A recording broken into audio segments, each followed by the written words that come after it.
we have to be aware of the fact that our culture has survived. And one of the things, I'm going to give you one example and I'm going to pass over to Roger again. Back in the day, I wasn't a fan of the Coddies. And I thought I cared about my own culture, I thought I cared about my own history. And I was a bit taken aback with the idea that they kept singing all these Jacobite songs. Thank God they did. Because what they were reflecting was a part of Scottish history that, although it's been ignored by everyone that's ever been paid as a historian in this country, has never left the consciousness of the common folk of Scotland. The reason that we kept singing Jacobite songs was that the folk can't find what had happened.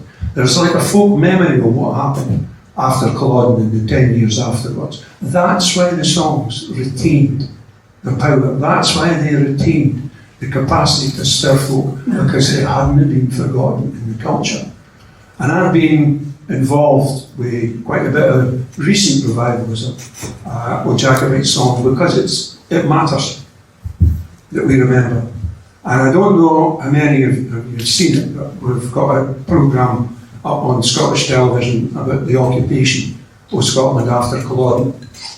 And that links directly into this, because the research behind that, which is mine, came about through stories.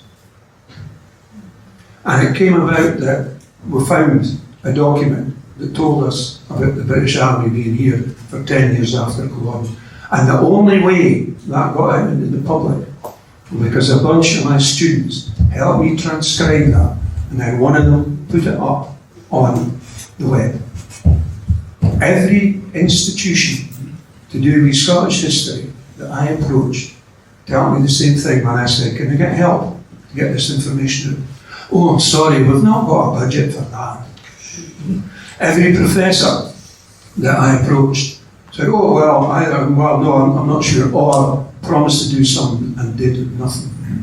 So what eventually happened was that a bunch of ordinary people caring about their own culture, part of their own culture, got together and did something. And it's down to us to keep doing things, because the institutions we've inherited are no bloody good at all.